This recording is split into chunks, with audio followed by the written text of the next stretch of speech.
Hello, I'm Bob the Booker and welcome to my channel. And continuing on with reviewing the Booker Prize Longlist 2025. I don't know how I always somehow find a new word order for that.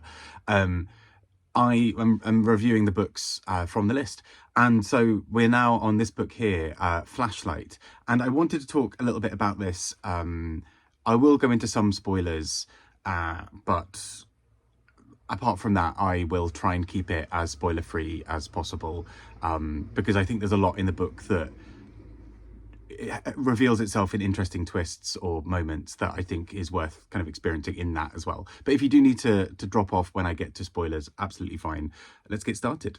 So, Flashlight by Susan Choi is a novel that really looks at the secrets and the histories and the traumas that families carry that are kept over generations between people and often are completely hidden in amongst everything else that's going on. And particularly this novel is focused on Korean history, and particularly Korean history in relation to Japan over a period of time. And what we see is the various ways that that filters through into longer parts of life. So the novel starts with a flashlight being mentioned several times. It becomes very clear early on in the book what this book is called.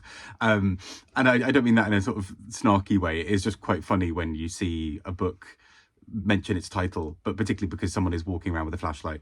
But that is actually quite a tragic scene after I say this, after all of the kind of joking about that, where Louisa sort of is basically found that she's been left alone, and she is trying to work out where her father has gone.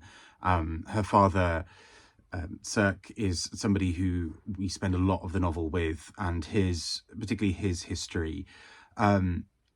He goes missing for a while, and what we learn in the aftermath of a lot of that is around the various traumas and histories that he has had. We learn particularly about him as a Korean man who was caught really in the various conflicts and various occupations and other things that were happening in the area. So he is in various parts of the novel in what's now North Korea. In various parts of the novel, he is struggling with an identity of essentially being someone who has been brought up through Japanese occupation and therefore has learned enough Japanese to try and pass if he needs to. But then that often comes back to bite him, where we see that anything he learned makes him more suspicious. I'll talk about that a bit more in the spoilers, but essentially the book deals quite a lot with the idea of what it means to be a proper citizen and tell your story in the most authentic way, because often throughout the book he is perceived as being too well fed to be North Korean, and therefore potentially he's in cahoots with the North Korean government. He is potentially seen as too Korean to fit in with Japanese people, too Japanese to fit in with other Korean people, and it becomes this whole thing. And what really starts to trickle through the novel is just the weight of that historically on everybody else in the family. The way that secret has been kept, the way that his various traumas have happened, means that other people in the book are brought up in a certain way or are missing a certain bit of something from somebody, and it all links back. And that's something I found really interesting about the novel, is the way that it deals with that long lineage of a family history, and the various echoes that it can have through life. And we meet various other characters through this, Anne, Tobias, all these other people who are really important to the plot. But I think I found the Cirque-Louisa dynamic really interesting, because there's a lot, particularly without spoiling anything, when we get towards the end of the book, about how the echoes of that continue to sound through various family members.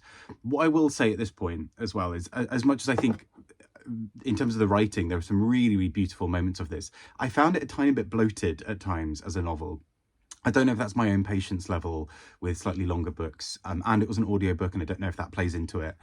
I did find a little bit for me that actually there was a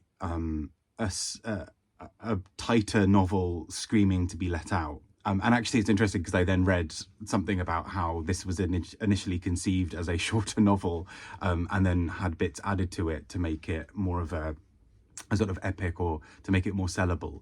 And in some ways I felt like that shows, because I think there's a really, I was so interested in the Louisa and Cirque dynamic, and I feel like that really is the heart of the novel for me. And although the other parts of the novel interact with that in really interesting ways, I found I didn't necessarily care as much about those. I kind of wanted to return back to this dynamic. Anyway, all of that said, let's go on to talking about some spoilers, because I think it's quite tricky to talk about parts of this book. After having said I was going to try and avoid spoilers, I actually don't think I can talk about this book much without going into some of those spoilers. If you do need to drop off here, by all means feel free to do so, but if not, I will see you in the spoilers. So, particularly with spoilers intact, the part I really wanted to talk about was towards the end of the book, and where I think something really quite beautiful happens. Towards the end of the book, we get more and more of the story of Cirque, and particularly these moments of him having the most horrendous things happen, where he is in a North Korean camp, essentially, and is doing an incredible amount of labor with very, very little food. And there are all of these scenes describing things of him, describing things like him killing rats to eat them just to have enough sustenance to continue, or having the innards of another animal that the guards wanted. And he's able to get through this all through a bit of a weird combination, partly through grit, but also partly through ending up with some lucky moments where he has the right job in the camp at the right moment that allows him a little bit of a shield away from everything else happening. But this sets up a little bit of what I spoke about earlier in the video, which is where he, as a result, does not look quite as gaunt as the other men in the camp. And so when he is moved somewhere else, people immediately distrust him and think, well, there's no way that you could be a North Korean camp prisoner, because you are too well fed. Everybody else looks incredibly gaunt. You're a little bit taller than everybody else. You're a little bit, you've got a little bit more muscle and a bit more meat on your bones. You must be a sympathizer, or you must be part of the party machine, which now makes you suspicious, because you're maybe now in South Korea or in Japan or wherever else doing spy work. And this all starts to thread together with something quite interesting, where what used to be his luck is now something really quite criminalized almost in the eyes of everybody else. For everybody else, he is a communist or a party sympathizer or somebody to be treated with distrust. And I think that's what's so interesting about the core of that relationship in the novel, is that he has to do what he has to do to stay alive in the book. And often those are good decisions, but they are also often terrible decisions in the long scheme of things. And so what all of this means is that he has stayed alive, but at what cost? And particularly when we come to somebody like the relationship with his daughter, we see how that shows up. The fact that he could just maybe up and disappear, at least in Louisa's eyes initially, feels completely bewildering. But the more that she is able to find out about him, the more some of that makes sense, as well as becoming more tragic. And particularly the tendrils of the family become more complicated, where there are these other parts of the family who are loosely connected or slightly more tightly connected sometimes, but who seem to have another little piece of the story to tell, all of which adds to this sense of secrecy, that actually nobody had really had the full picture, as much as anyone ever can. But he is this incredibly tricky character. And the part I really found beautiful and tender is the end part of this novel, where we have various characters who are in their final moments of being alive. And the moment with Cirque is really tender, I think, because he is watching as his he needs to believe that the various people in his life are still alive, and that he has not only lived this long, but he's been able to protect the people around him. And that's incredibly important to him in terms of his sense of identity. You know, to have gone through all of that, to have gone through camps, to have moved through all of these countries and places, to have always been on the back foot, to do all of that and survive all of that, he wants to make sure that the next set of people in his life are doing all right. And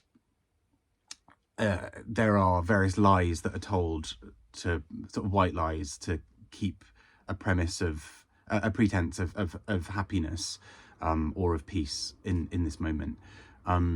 But all of that, interestingly, really then reconnects back to the beginning of the book. So at the beginning of the book, we see a lot about Louisa trying to work out her identity, because there's a lot for her about being in school and but essentially working out that she's Korean, and that that's a different thing from the people around her. And when she then tries to unpick what Koreanness is for her, it's a really odd and complicated thing. It's a matter for her of knowing that there is a history there, but it's a complicated one, because there are things that they do as a family that are very much linked to being Korean, but there are also things in that family that they do not talk about because they are Korean, or because of Cirque's history, or because of whatever else. And those things are really the haunting parts of the novel for me, I think. And that's in some ways why I think I found parts of this novel a bit bloated, because there's such a big emotional core of something really huge there. And I think a slightly spare novel could have actually achieved some of that a bit better, whereas some of the other bits felt like they added to the world of this, but for me took away slightly from the really big punch in the book. But anyway, that aside, I enjoyed the book a lot. I think there's a lot of really quite beautiful descriptions of that family trauma and the various ways that history lives on in people, that I think is gorgeous. I don't know, for me, partly I think I needed it to just sort of cut straight through a little bit more at times. But anyway, I'd love to hear your thoughts. I hope you're doing really well. Take care and speak to you all soon. Bye-bye.